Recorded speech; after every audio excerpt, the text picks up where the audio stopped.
আমার এই দেহ থেকে আমার রূহ যেটা সেটা বিচ্ছিন্ন হয়।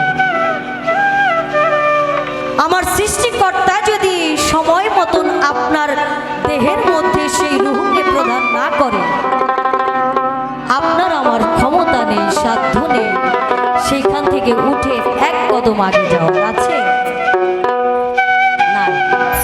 তাহলে দেখা যায় আমার মাঝেও আমি একজন বিরাজ করি।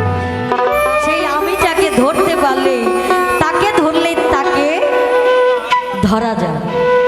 তাই সাইজি কত সুন্দরভাবে আমাদের জন্য তার বাণীর মধ্যে রেখে গেছে, এ বেলা তোর ঘরের খবর জেনে নে রে মন, এ বেলা তোর ঘরের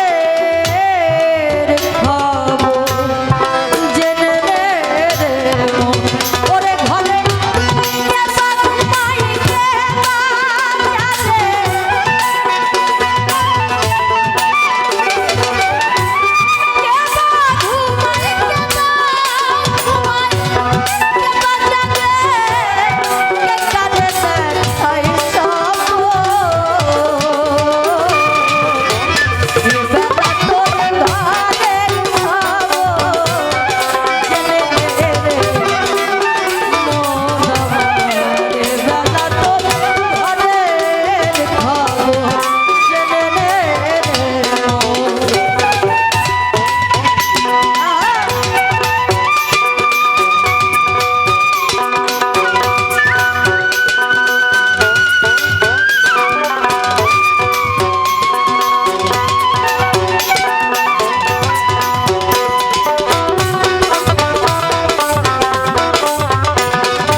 খবর, এটা কোনো সিমেন্ট ইট বালুর ন্যায় তৈরি যে ঘর, এই ঘরের কথা বলো, আমার এই দেহ ঘরের কথা বলেছে। এ বেলা তোর ঘরের খবর জেনে নেবে বলে।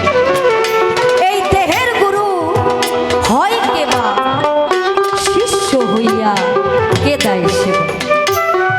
আজকে আমাদের মঞ্চে আমার শাহাবুল ভাই একজন গুণী শিল্পী, জ্ঞানী শিল্পী। শুধু গুণী বললে ভুল হবে। একটা কথায় আছে না, জ্ঞান কিন্তু বাপেরও বড়, জ্ঞান সবার বড়। তো আমার ভাই যখন দাঁড়াবে গান গাওয়ার জন্য, আমার ভাই যেন বলে দেয় এই গানের মধ্যে একটা প্রশ্ন, যেহেতু সাইজি আমাদের জন্য রেখে গিয়েছে, এই দেহের গুরু হয় কেবা শিষ্য হইয়া কে দেয় সেবা। শুধু এতটুকু। একটু ভালো লাগবে না আলোচনা হলে? একটু যদি আলোচনা হয়, দুই একটা কথা ভালো লাগবে না আপনাদের? এই তো আলহামদুলিল্লাহ, আপনাদের ভালো লাগলে আমাদের সার্থকতা। তাই বলেছে যে ঘর আমি তোর বেঁধেছে, কোন ফাঁদে ছাই বসে আছে, চিরাত ছাই পাই নাই না খুঁজে,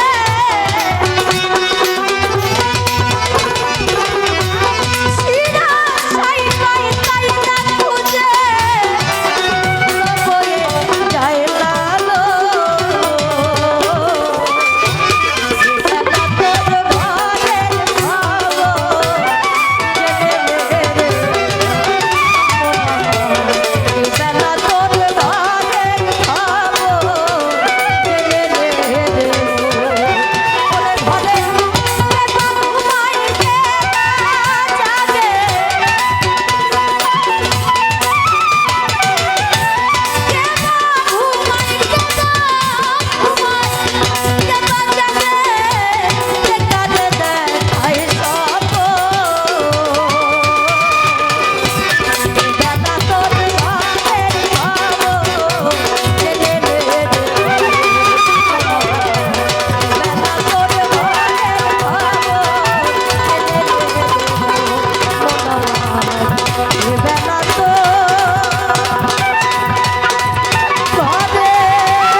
চমৎকার। আজকে আমাদের